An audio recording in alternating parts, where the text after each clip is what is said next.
Good morning, good morning, good morning. I believe that we are already live on social media apart from LinkedIn. And LinkedIn will be going live in 2 seconds. There we are. So, good morning, we're everywhere. We are live on LinkedIn. There we go.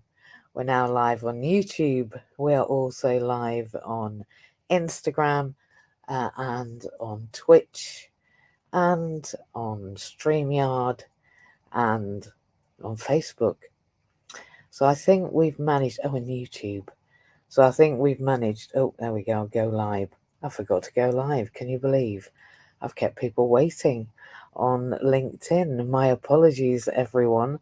I managed to go live everywhere else, and I didn't manage to go live on LinkedIn. So I'm going to start that again. We are live. Good morning, everybody. We are live on Twitch. We are live on LinkedIn now. We're live on Facebook. We are live on, hang on a second, there we go. We are live on Instagram, potentially. We're everywhere. Good morning, Marie. How are you? I can't hear you, lovely. It's a good job you came up. You know, this is the third time. So the first time, I didn't go live. I went live everywhere. We're live everywhere, Twitch, YouTube, you name it. And then, good morning, Christian. I didn't go live here, and then I did go live, and then I was live and I was mute. So given that we have, good morning, Trey, given that we have gone live 3 times and failed, we shall start again. Good morning, everybody. Please come up. I can't ask you to come up, Trey. You have to raise your hand here. So I don't know whether you're going to manage it, but I hope you can. Good morning, Clive. We shall begin.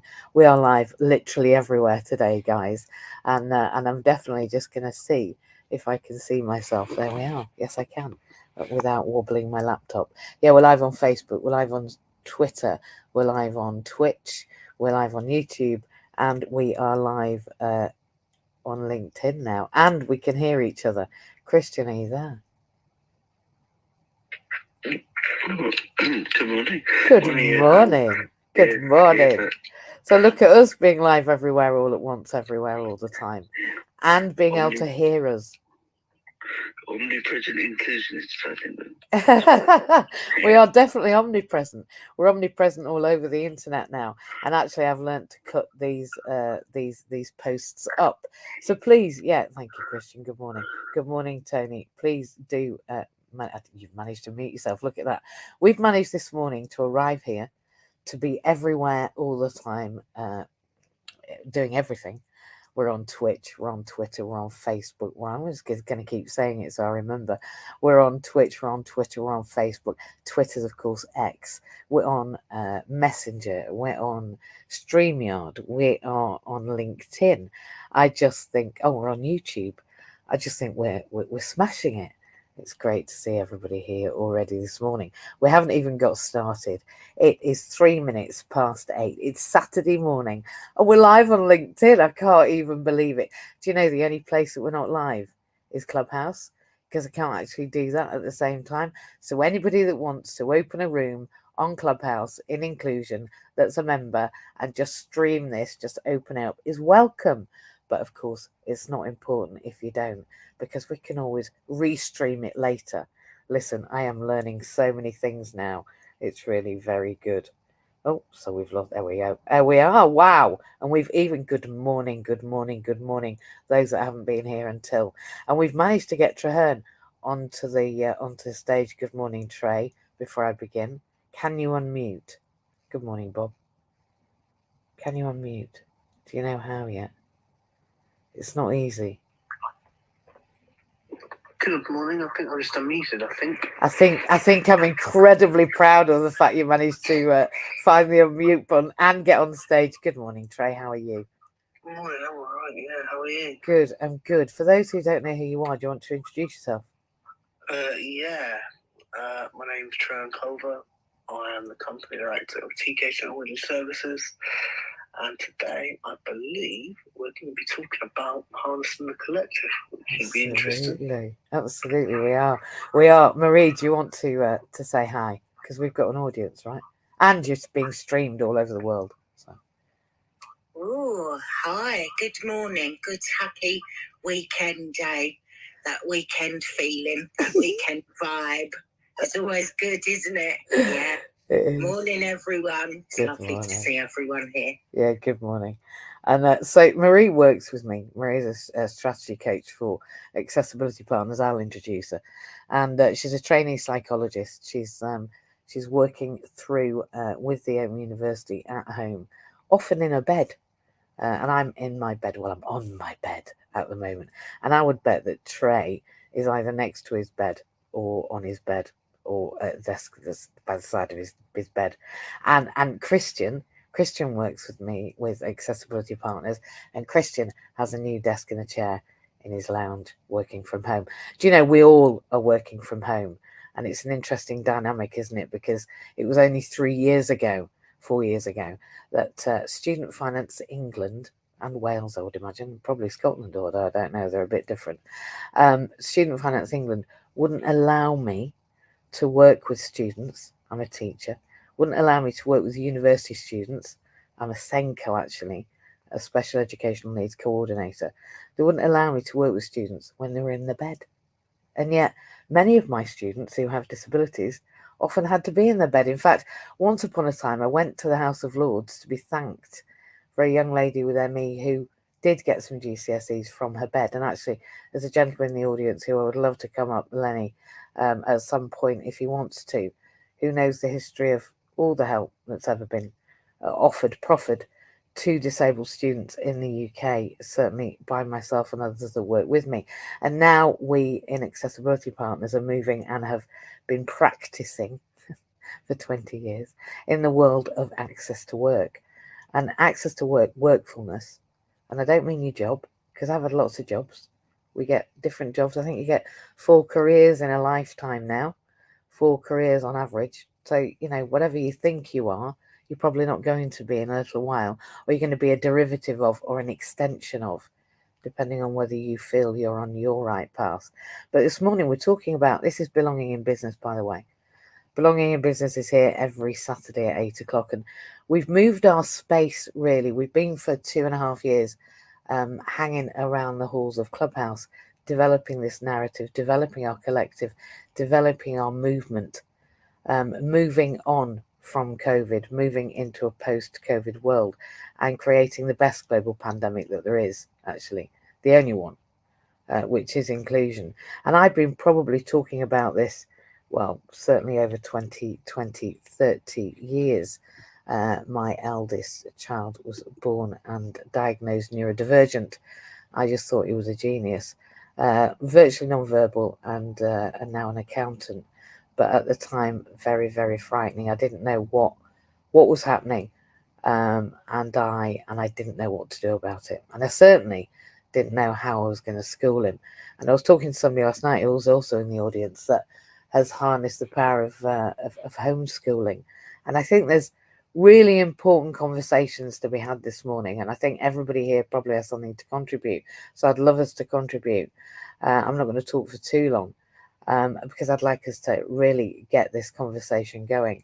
Because for me this week, when I think about how I'm going to get this done, well, I have to harness the collective. By that, as I move into the realms of Welsh Government, for those that don't know, I am Mandy-Jayne.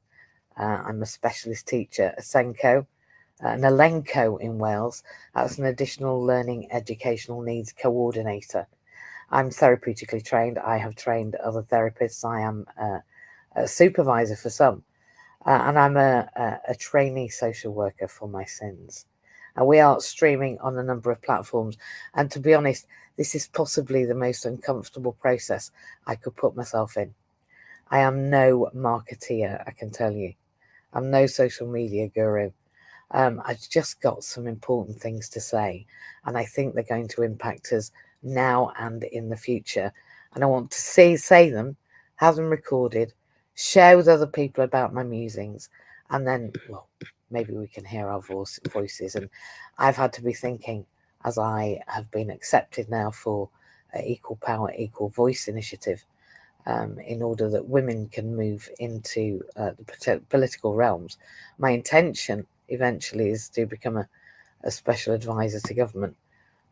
Governments all over the world, actually, a global advisor for inclusion. But I think local government don't know how we are going to do what we're going to talk about here. And let's be honest, neither do we. I don't. I don't know how, as a social worker who's training and seeing that the NHS is going to collapse, that's a guaranteed. You heard it here, I'm sure you heard it everywhere, but it's already has. It's now a 3-tier system. Some people pay, some people part pay. For those that are dying, they definitely pay, unless they're in palliative care, and then, well, it's a very quick demise, frankly. Education is a car crash.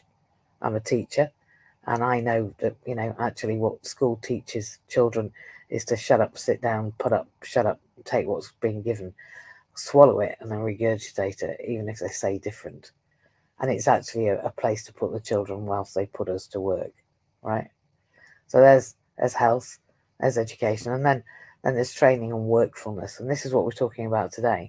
How do we harness the collective? How do we make workfulness, which I can only see as the only vehicle by which we lift our 1 in 5? I do not see another way. The welfare state is being absolutely, well, eradicated. And there are some important things going on that I've been talking about for the last 2 years. And when I say the government don't know what they're doing, they don't. And in fact, they're putting it into our hands. And I'm going to explain how just in a minute. So the statistics tell us the stories that we need to know, don't we? Don't they? Over a quarter of people in Wales who are disabled are lonely. And in fact, something like 6,000 people in the UK are going to decide to take their lives. Well, they did last year. 20 people in the UK today will decide this is it.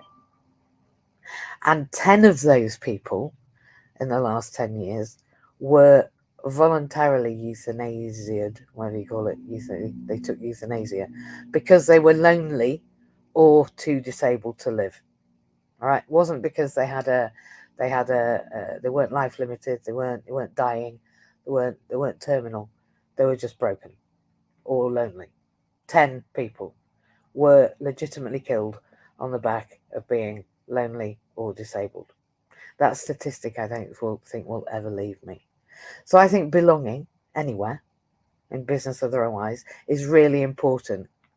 But I think it's even more important when we know that workfulness, belonging in school, God forbid, or a religion, or a group, or a cult, even a culture, which is what we are here, has enormous protective factors that can stop those 20 people today from making a decision not to be here. It can stop a government deciding that somebody is too lonely or too broken to want to choose to stay alive.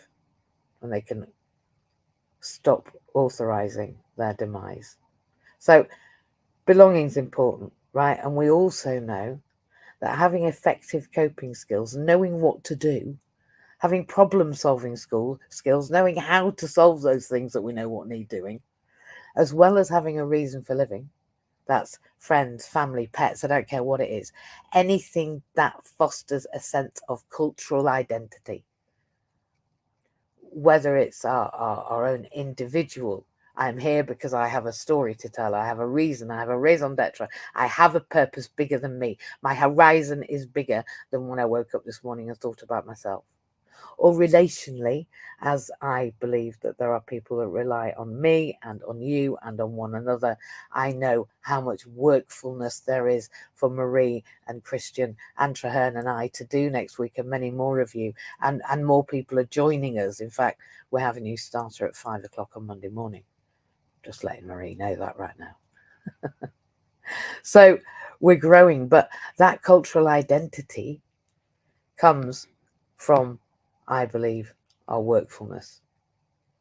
How do we do that? How do we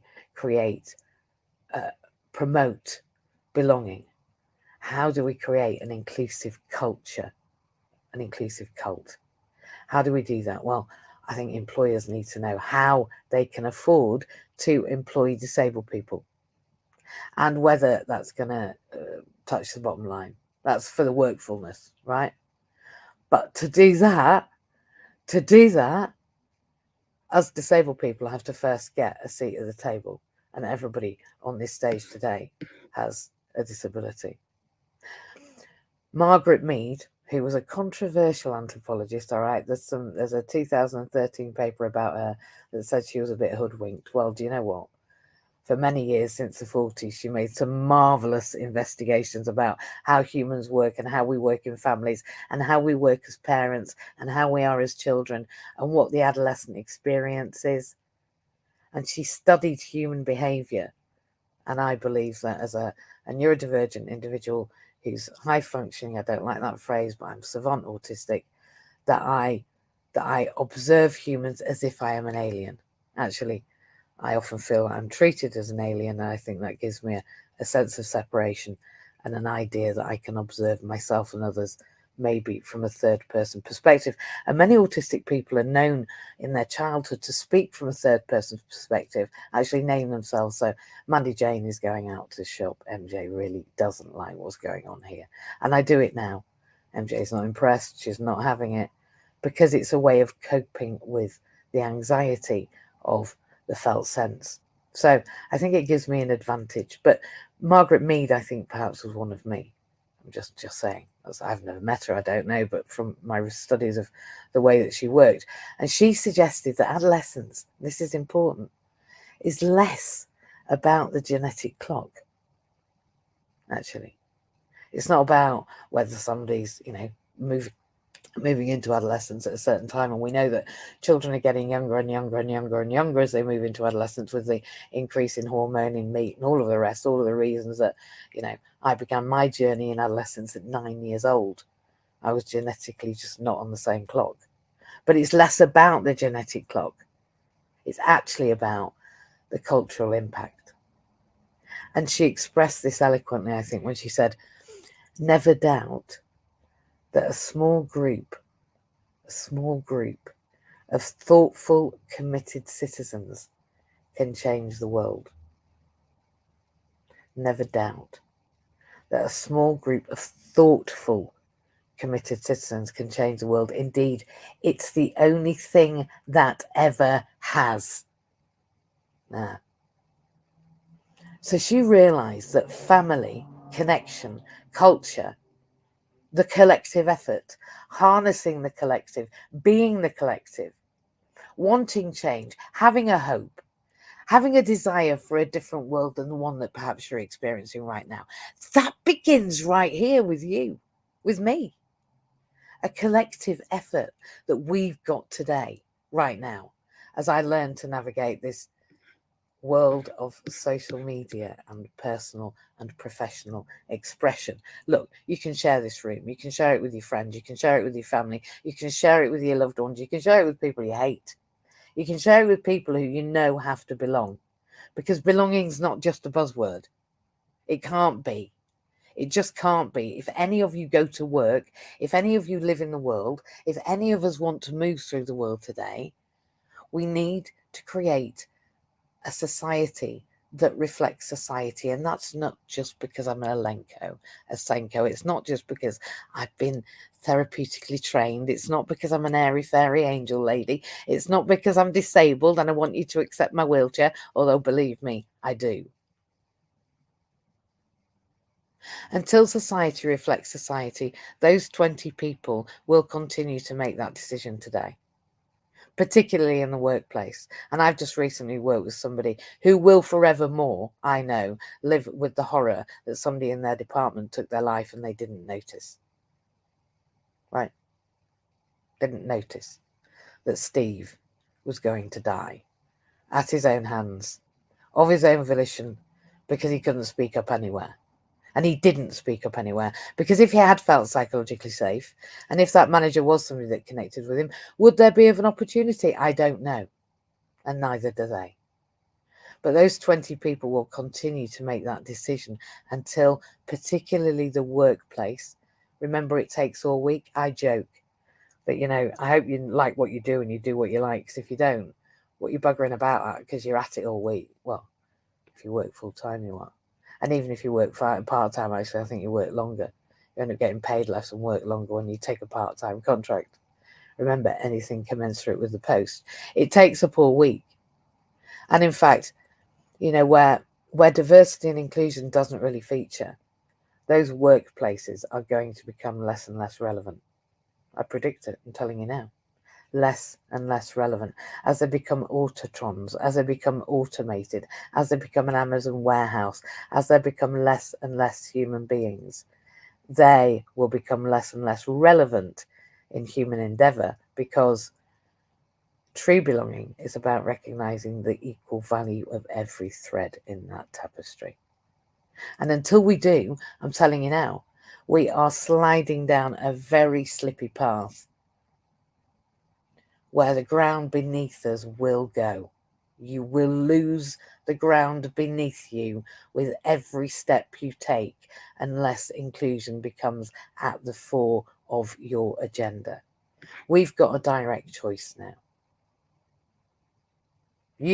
I have a direct choice. We can leave the 1 in 5 behind and exclude ourselves from our own future. Because remember, either a loved one or someone that we know is really going to have to get with a program. I'm going to talk about that in a minute, how this is being put firmly into our hands. So we can leave the 1 in 5 behind and exclude ourselves from our own future. Because remember that actually this agenda is everybody's agenda. At some point in the future, it will become your agenda. It is my agenda. It is everybody's agenda on this stage. But to solve this, compassion and inclusion is the only way to get the ground under us more solid again. And we need to do that. To do that, we need to learn how to belong. So, who am I going to go to? Have a guess. Brené Brown. And for anyone that knows me, Brené Brown is somebody that I talk about just now and again. Connection is why we are here. It gives that purpose, that meaning to our life.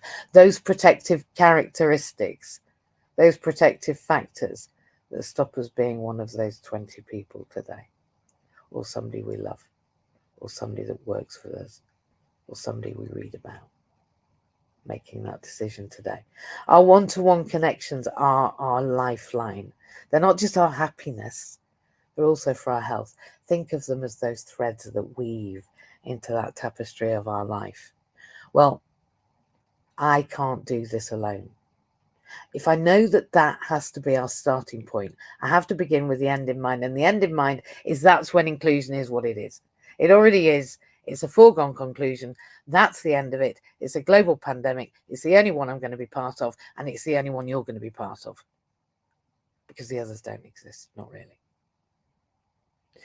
And I can't do it alone. So if I begin with, it has to be that way, there is no choice, we have to create a world inclusively that's built from the bottom up, that actually it's created with inclusion, with the end in mind, that it's, that we bolt on right now, but we re-establish how we create things, and we create them with everyone in mind. That's it, inclusion by design, not as an afterthought. So we know that's in place and we're going to move towards that. Given that, what's the next thing? Well, but given that it's got to be there, okay, done. How? So we know the what, but what about the how? Well, the how is I can't do it on my own. So therefore, ipso facto, if I'm going to talk about belonging, I have to talking about us all belonging. Because if we all have to be at the table and we all have to belong, then we all have to think about all of us belonging.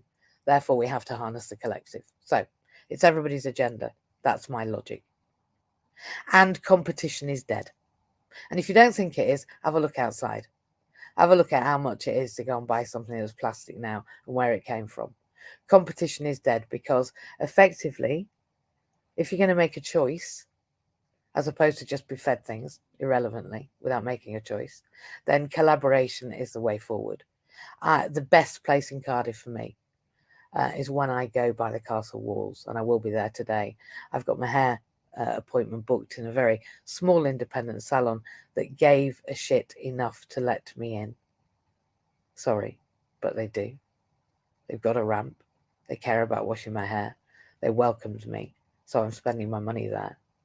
And I'm also going around what they call, I think they call them the lanes in New York, in Meadowhall, in Cardiff, I don't know, but they're behind the walls of the opposite the castle, and all those independent shops are people I am collaborating with, individuals who have cared about the collective.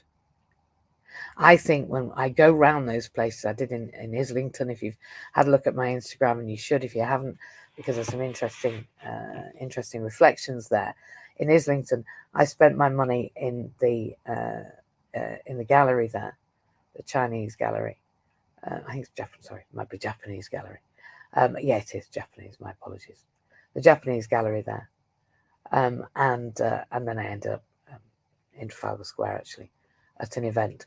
It's the power of us sharing our collective knowledge, our working together, that will create these changes that we need to see. And I'm coming into the last 5 minutes.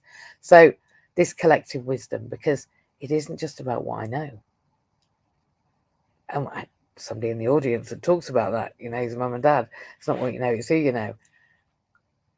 And it is only through that collective that we can get to know what each other knows. So back to that rich tapestry of life. How do we derive? How do we create? How do we instigate? How do we command actually our own collective? I'm my own multidisciplinary team. I'm chronically sick and disabled. I move through the world in a wheelchair. I feel nothing on the left-hand side from the waist down. Now, I passed away during COVID. I died in the hospital. I had double pneumonia, double pleurisy. My heart stopped, and I took another year and a half to get out of my hospital bed. I've got a chest infection at the moment. How do I ensure that people care about this? Because if the workplace isn't inclusive, I can't go to work. If I don't get the tube, we can put a man on the moon, and we can't put me on the tube yet. And yet I know I have to go to Westminster. I was at Westminster last Friday, and I couldn't get across Jubilee Bridge because the bridge had one end had a lift that was working with no sign to say the other end wasn't. When I got right across the Thames, the other end wasn't, and nobody cared. And it had looked like it had been like that for months. So if I'm going to go and be involved, belong in business in the UK, then the first thing that needs to be tackled is my freedom, our freedom, everybody's freedom, because we're all going to need it eventually. Helen Keller, who you might know, was like Trey, couldn't see. She said, alone we can do very little, but together we can do so much. And it is the synergy of diverse minds, of people that have that lived experience, that understand the other perspective, with backgrounds and experiences like that, that propels societies and organisations to move forward. And we have to. We have to. It's not something we can negotiate anymore. It's been law for 25 years. The time has come. I'm done. It's finished. We only have to look at the women's vote. We wouldn't imagine not giving women a vote now. Well, I can already see a world where we don't imagine that I can't get into Parliament by the front door. I'm sorry. By the way, number 10 has managed to get themselves a ramp. So, whoop, whoop. Well done. Thank you for that. I'm very, very grateful, and I hope I can take that edge of sarcasm away and eventually just be really happy that we're moving things forward, because there's 7 ways I'm just going to share very quickly, and they are, of how diversity and inclusion initiatives can help us. We just need, I say we, I was talking to Dan from Neurodiversity in Business in Westminster last week, and Dan talked about employee resource groups, which sound great. They're a bit of a buzzword. I think that actually we maybe do need employee resource groups. That's when people get together and talk about their lived experience. But I think employees need paying to go to those resource groups. I think they need to be paid, they need to be recompensed, and not just seen as a resource, but actually as a rich and diverse collective wisdom that will create change. We also need to embrace mentorship and allyship. And I have amazing, incredible coaches and mentors, including Dale and Pete. And if you don't know them, you should. They're incredible, and I am honoured. I have a fantastic, fantastic supervising therapist called Jilly. And, you know, we are our own group. My staff members, my workers that work with me, I could not do this on my own. You know, we need to embrace that mentorship with each other, peer mentorship, group membership, getting that as supervisor. If you're in a profession and you don't have a clinical supervisor, what are you doing? Come on. We need to embrace that mentorship, that allyship, because it's only when we reflect with each other that we can truly see what we're doing and maybe see some of that unconscious bias that we all have, all of us. That's how we bridge the gap to foster inclusion. So we have to make inclusion on everybody's agenda.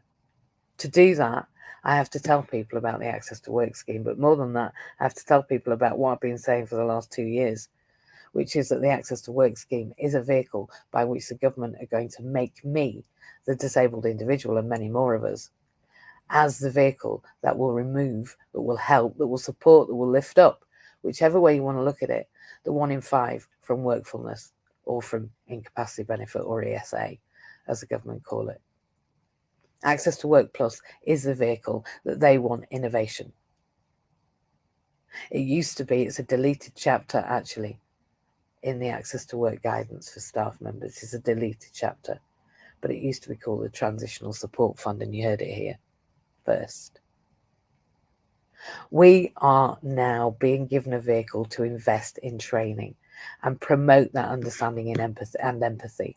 We're going to be putting on employer awareness programs, because if you haven't already got one, a disability employment initiative, then you need one. And when I say you need one, you're going to have to get one. And whilst it's voluntarily now, and people are responding and reporting voluntarily to government, and there are many organisations that are doing so, and we're one of them, but you're going to have to anyway. And you're not going to want to navigate this stuff alone. I find it challenging, and I am one. And to do that, we have to create these open dialogues, these spaces. Employee resource groups are all right, and business collectives, you know, we're becoming part of the agenda now. But I said to Dan at Westminster, what if, Dan? What if I was seen as a fully functioning, a fully fledged human? What if, as a disabled person, I was actually seen as a fully fledged, fully functioning human that has the same right to explore and experience as other people? What if we didn't just see me as a resource? What if we saw me as somebody with the same rights as everybody? And he said, that's an important narrative to put on the agenda. And I said, no, Dan, no, it is the agenda. So I think in order that everyone can participate and contribute today, we do need these disability employment programs. We do need these disability employment initiatives. We do need inclusion specialists going into business and explaining what's going to happen, because we will be employing disabled people whether we actually want to or not.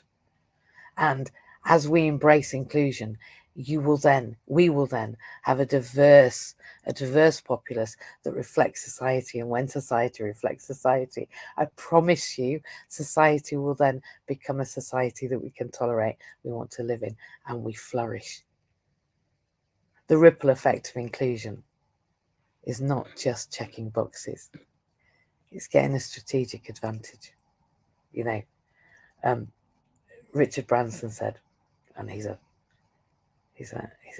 controversial chap, clients don't come first, workers do. Because if you take care of your workers, then they will take care of your clients. Then, of course, your needs are met too. So I think inclusion is about all of us, and it's definitely one to have on your agenda. And when Dan from Neurodiversity in Business, who I very much respect, says that it's an important narrative to have on the agenda, I say to him, I'm sorry, Dan, but we need to move to a place where It is the agenda. I am a fully functioning human being. Whether or not I use a wheelchair, whether I'm not dyslexic, whether or not I talk the same way, whether I talk the same language, whether I have the same skin colour, whether or not my orientation is the same, whether or not I look like you, sound like you, am you, I am entitled to a space, a place at the table. I'm entitled on the tube. I'm entitled to have the same experience opportunities as you. And so inclusion's a foregone conclusion. We have to do it together. To do that, we have to understand it. To do that, you have to find out. That's what we're doing together. I'm really grateful for those that haven't been here before. It's great to see everybody, and I'm very, very excited to have this conversation. We are going to go only to 9 o'clock. I have a head and foot massage today, a hair appointment, and just generally a day of me, of reading the story of the cell I'm reading at the moment. For people that don't know that book, they should go and look for it. And I am very much concentrating on myself. But first of all, I'm concentrating on the collective, and that's us. So talking about us, remember, us is right in the middle of inclusion. Marie, how do you think we harness the collective, and how are you today? I'm very well, lovely. That was powerful. Do you know what I did? The thing that struck a chord with me was when you mentioned about the hairdressers that you went to, because they made you feel like you belonged. And I think that when we look out at the world and you know, anything of deep meaning or that's created some lasting change, you know, people have been deemed to be thinking outside of the box, right? But when you think about it, their ethos for any great leaders or any the people that have created this lasting change in the world, they fostered a sense of belonging. When you strip it all down, they've all had that same derivative running through their mission, their agenda, whatever you want to call it, is this sense of belonging. And, you know, this bottom-up approach, it's hair-raising stuff, right? We've had a hair-raising year, Mandy-Jayne, and we know where we're heading. We absolutely know where we're heading. And it has to start. I believe in Richard Branson's ethos that it does start with your workers, because when when you're fostering that sense of belonging and you're creating that psychological safety, it makes you want to do better and be better. And life's an education, right? It's constant education. Every experience is there to teach us. But I really believe, like in my heart and soul, we're indoctrinated from a very, very young age with a system that unfortunately is not always serving us. And I had a very interesting, and I'll leave it on this actually, I had a very interesting conversation with my 14-year-old son this week, because you're very aware that my health took a dive this week, and he's had to take time off school, and I felt incredibly guilty and cried, and we had the conversation together, and he said, Mum, I said, what's school teaching you, Jack? And he's listening to me now actually, and he said, Mum, school's teaching me that it's absolutely killing my imagination. And it's teaching me to shut up and put up. And it's teaching me that if I don't get these grades, I'm going to become someone they're telling me who I'm going to become. When actually, in truth, Mum, I know the truth of who I am, and I know the truth of who I can be. And that's the most important thing. So please don't worry about me having time off school, because I know who I am. And that's really important, isn't it? Because in that sentence, it encapsulates belonging. And I think the greatest belonging is when we belong to ourselves, because when we belong to ourselves, we can start to belong to others. Absolutely. And actually, the moment you belong to yourself, and you accept who and what and how you are, and that's what I see with Jack. I see a deep sense of acceptance from his mum in her own challenges, and I'm going through that now with my kids, right? My youngest really is not impressed with the way that I've raised them, and they're going through their process, and I see that you've managed actually to accept yourself as you've raised your children, maybe a little earlier than I did. And as a result, Jack's watched that and been able to watch that in you. And what I hear in him is the gravitas of his knowing. And I think that came from not just his knowing, but that of his older brother. And I think that the lessons that they've been able to lend to each other are greater than you even know right now. But what I see in that is a great acceptance, just like I accept the fact that I was not prepared for parenthood. My parents were not well parented, and as a result, they didn't have the lessons, the life. They didn't have the connection. Actually, they didn't have the sense of belonging that they should have had. And we've had to foster our own sense of belonging. I've had to foster, I'll speak from the I, my own sense of belonging. And as somebody who moves differently through the world, and I was born with disabilities, I have duplex kidneys, I should have been a twin. I've had major operations all my life. Went into a wheelchair 17 years ago. It's been a struggle. I've died a number of times. I've had to move differently in different ways, work from home, work from hospital, work in offices, accommodate my needs.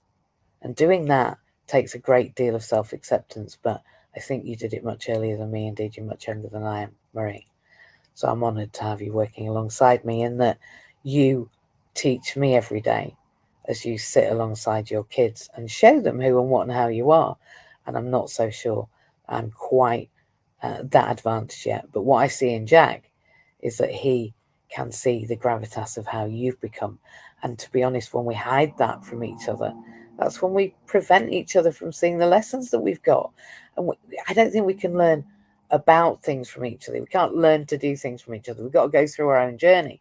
But when we watch other people, it can give us some indicators, some markers on the path of maybe where we don't want to go, or maybe where we do want to go.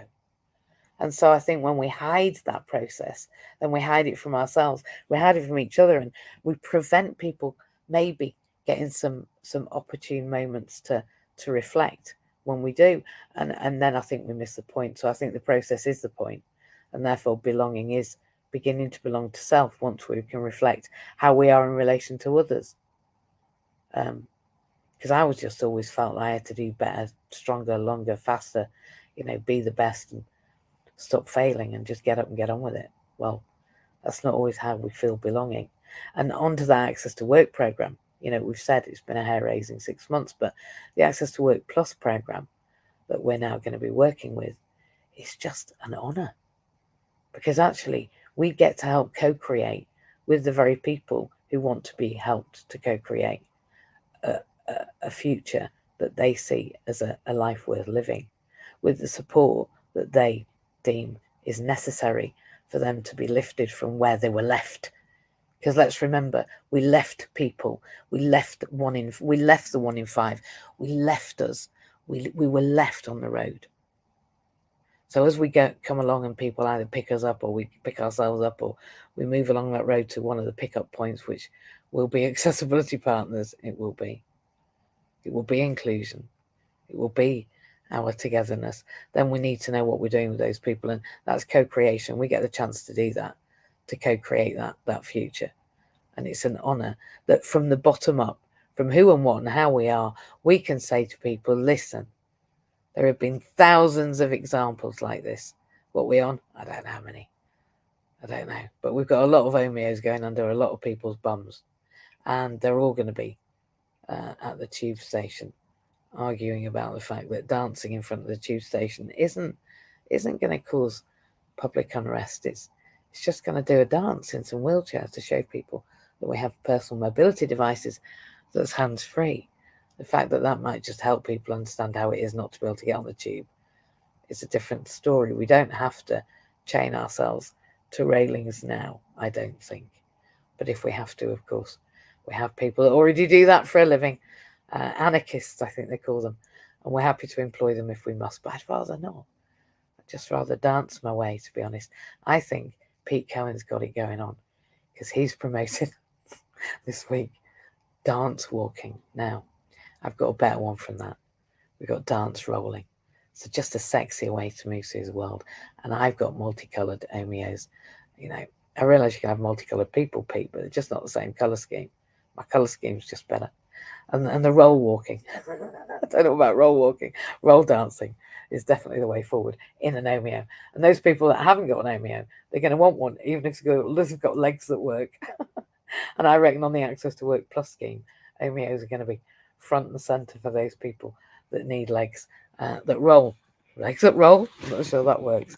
Christian, you want an OMEO and you can walk. I know you do. Oh, yeah. I tried an OMEO there.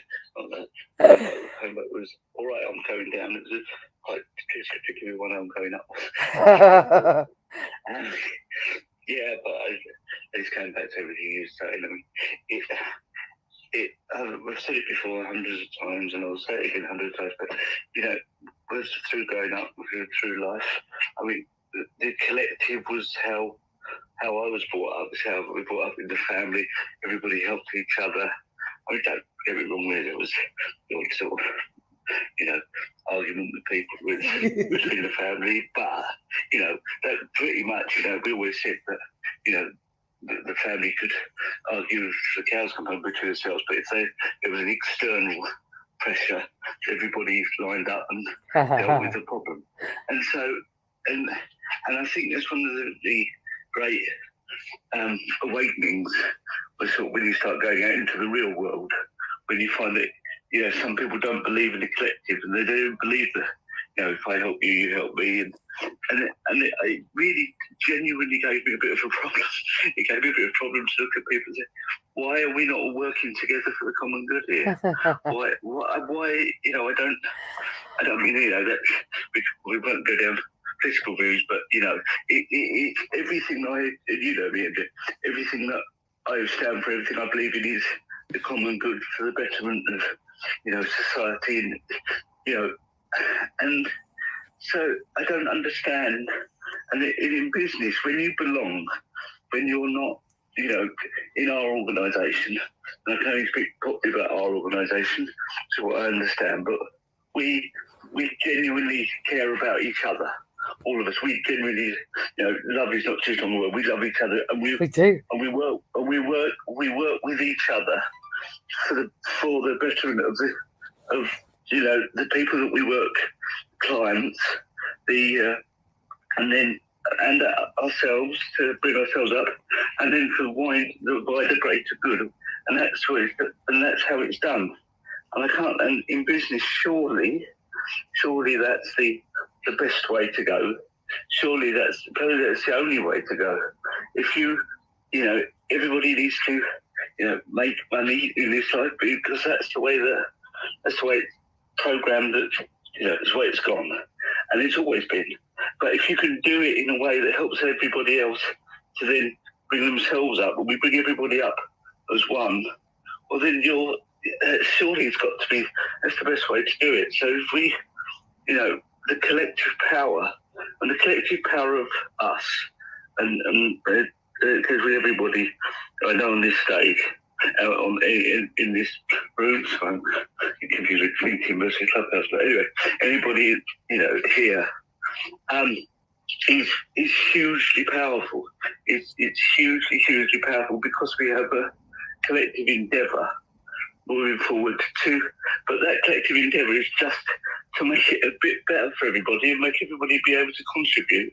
As we said before, like you said about going to the shops today, so that we can then just play our part in society and spend the money with it, goes around in a big circle, and it brings everybody else up as well. So I don't see anybody can disagree with it. We harness it.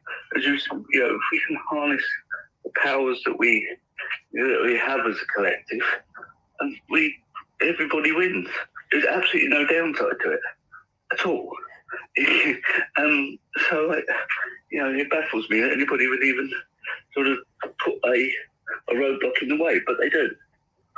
There are roadblocks there. People think about things that, I don't know about that, or I don't know if you can do that. I've said loads of times about things that happened, but me going to university, I could have gone to university, and I probably should have. I should have gone to university out of school, But the attitude was, "Oh, you're not going to university, are you?" Oh, no. And it gets, when you're in your formative years at school, that gets into your psyche, and it even the strongest willed, it becomes the narrative, and so we've got to get out of this. And I don't know whether, because I've not been in that situation for 25 years, but I don't know if it's still the case, but it was very much the case that you were pigeonholed in education, not in a derogatory way necessarily, but just you were just, everybody has judgments, and I was quite surprised that certain teachers, and that they let their judgment and their prejudice, maybe that's too strong a word, but their preconception come forwards to the person, and that colour their attitude towards them. Now that's not every teacher I come across, don't get me wrong, but they steer your life, because they you obviously you're being taught, and you go through, what was I, 13 years in education.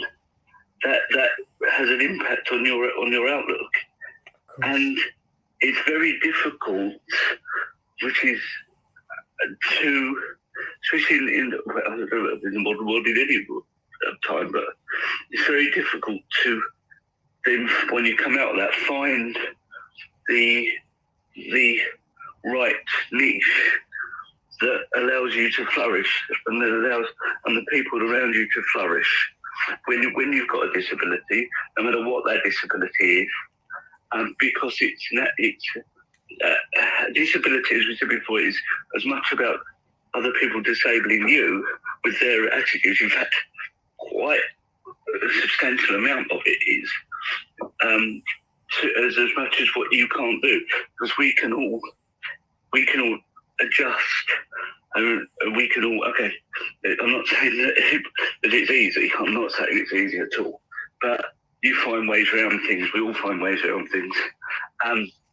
But if somebody who can lift you up, who can put you into a work situation, if they can't mentally adjust to that, then it doesn't really matter what you do, you can't then move forward.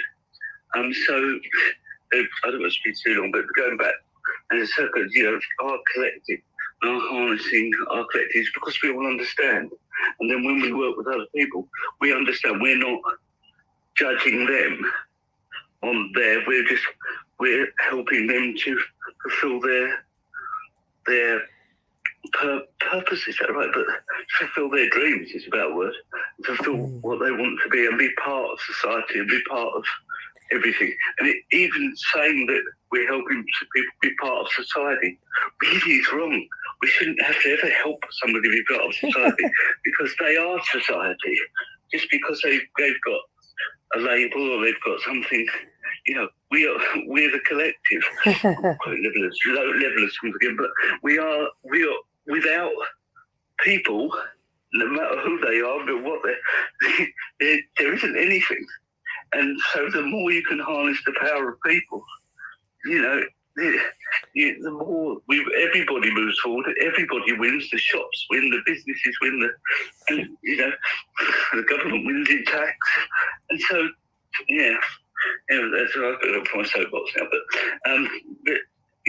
So we need to harness. We are harnessing the power of everybody, everybody's betterment, and I can't think much better than that. I can't think much better than you. I'll tell you what, Christian, hearing your voice, I don't know whether anyone here wants to feed in, and if they do, please, maybe Tryon wants to when I do finish waxing lyrical, because I'll tell you this, your voice is powerful. Your experience is second to none. I'm going to share a little bit, because Christian has a brain injury at birth, and he uses one side of his body more effectively than the other, and one of his hands is not possible to be used in any sort of effect. And his walking's challenged, his mobility's challenged, and he came out of school. He wasn't given any advice. He was dumped really by the career service. He didn't manage to move into workfulness. His family culture, remember, as we talked about earlier, Margaret Mead, that controversial anthropologist who was hoodwinked, she looked at family and said that adolescence didn't happen at a critical time. It just was a culture. And Christian talked about the culture in his family, where everybody looked after everybody, aunties, uncles, grandmas, grandpas, everybody worked together. And when he looked outside, he didn't understand why people didn't work for the collective, why people didn't have that harnessing the collective attitude. Well, it's because culturally they'd been trained differently. And for Christian now to feel included, to be involved, to be included in society, even though we are society, right? That needed a set of ways of moving through the world that helped him get what he needed to be able to do what he's doing today. And it took us about 1.5 years.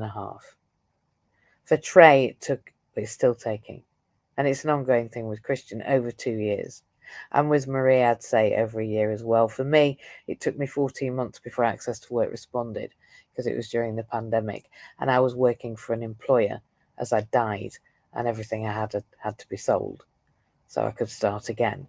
And I was working for an employer, and it took 14 months for Access to Work to come back. Now, I understand the statistics that are around about disabled people, and this isn't what the room's about. It's about how do we foster the collective. But in order to foster the collective, we need everybody to be able to get where they need to go. And Christian's talked about the fact that even the attitude at school prevented him from believing that he was belonging or that he was included. And in fact, I was watching, I don't know who I was watching the other day. He said that when they began, I'll tell you who it was. It was a gentleman who I'm still thinking about. It was a gentleman that passed away a couple of weeks ago. It was Jürgen who said that when he became blind, he didn't feel that he was wanted in the workplace, and indeed he was sacked. And it was Amazon that took him on as their inclusion and diversity director, manager, person, human, eventually. But he felt that he didn't belong the moment he became disabled in the world. So we do need to foster inclusion, and it's for our greater good. And Margaret Mead noticed that it was cultural, and that we can shape and affect society by the cultural impact that we have, which is why we need to harness the power of the collective and show them how to have non-replicating, cost-effective, joined-up services. That's what we're doing right here, right now. Thank you, Christian, because you're an example of when somebody is allowed a voice, important things said, and that narrative becomes, as Dan said, an important narrative on the agenda. Well, it is the narrative.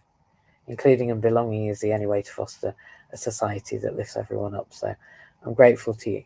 We are approaching the end. We're getting on to the 9 o'clock, but we finish before we go to final closing remarks with a fantastic human who's been in business now just over a year, I think, who I'm not sure thought that he'd be a company director or be doing what he's doing now, but he is. Trey, good morning. How are you? Good morning. Can you hear me? I can. Yeah, good morning. Very interesting room today, MJ. And I want to say something to close, I think, because we've got lots of people here who you've spoken to and who've spoken from accessibility partners who work with the company, but we've also got lots of people up on the stage who have done very well in business and very well in their respective fields, so that's brilliant. But one of the things that I will say, inclusion and belonging must start with everybody embracing everyone else's perspective, even if they don't necessarily agree with it. That's the hardest thing to do, because what Christian points out earlier on when he says, well, why are these people saying, we can't help? Why are they saying? They are saying it simply because they can't embrace another person's perspective. They have not taken the time to understand it at any kind of level. The more we understand other people's perspectives, we don't just discount it, because when you say, oh, well, you can do that if you want, but it won't help you. Yeah, well, you can know if you're kind of discounting another person's perspective. And there are a lot of polite ways to discount another person's perspective. And they're not rude, but they're still discounting another person's perspective. So the key thing to make everyone feel included, first off, is to say, we listen to you. and we understand your perspective. And then we introduce another perspective if needed. If not, we say, yeah, brilliant, we agree with your perspective, let's all go and do the thing. But I would highly encourage anybody in business, and this includes me too, because I'm the example. Yeah, and sometimes I don't always get it right. Sometimes I listen to people and think, oh, what are you saying? What do you mean? It's like, well, no, just take a step back, listen to everyone else's perspective, include their perspective. When you do that, you will encourage people to belong and encourage people to be included. Yeah, that's my take, if nobody minds. Thank you, Trey. You know, what you remind me of is the beginning of where this week's theme came from, which is the concept of holism, where the sum of the parts is greater than the whole, and that's what's happened on this stage this morning. What I said, in my opinion, was fairly thin in comparison to the rich tapestry that we've woven here this morning. I believe that synergy, that energy of our collective understanding, where all those specialisms come together, where the energy of this room comes together, right? Even those that aren't speaking, it's our very collective thought that is alchemy. I think that's the magic ingredient, because what we've said today, what you said today, the impact of Christian having a job, of Marie, you know, working with people, and we know how many people we're working with in the coming week. We know how many lives we're changing. We know how many mobility devices that are going to be granted.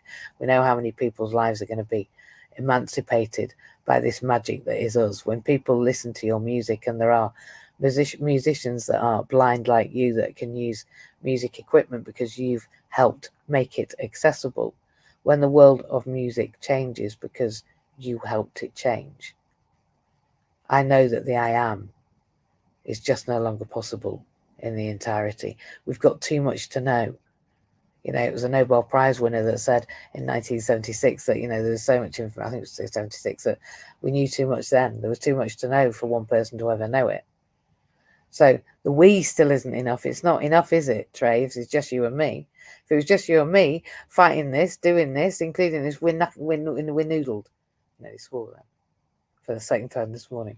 The us in inclusion is what we've got to have. The we's just not enough. It's not. Me and you ain't enough. Me and Maria ain't enough. The we excludes for me. So inclusion, where everyone's seen as valuable and engages in these questions that you've, you know, posited. I also posit for weeks to come. I'd like people to start thinking about this. What specific initiatives have you seen that actually promote belonging in your workplace? And I'm going to invite people to bring their own from our workplaces, because I'm happy to showcase it. I'm happy to showcase about, you know, when there's a time when, I don't know, I've broken down in a meeting. That's happened. And I'm okay with that. Where those personal stories of one-to-one connection change lives. The person that I mentioned to on the train about what access to work is, and 6 months later I realised that actually now them and most of their family are working and earning and moving into spaces and places that actually make their life a life that they deem as worth living. And I'd like to think about how we infuse innovation into our diversity and inclusion strategies. If you don't have a disability employment initiative, what are you doing? And if it's not really very sexy, what are you doing?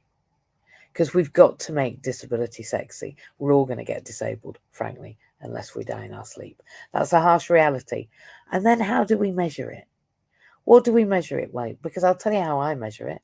I measure it with the lives that I can definitely tell you have altered, probably for the better, as a result of them becoming more inclusive with themselves, bringing themselves into the agenda. Remember that unless we make it this agenda ours, harnessing the collective, we are exiting ourselves from the agenda. We're literally exiting ourselves, but we can't do it on our own. We said today that actually we have a direct choice where we leave the 1 in 5 behind or we include them in our thinking.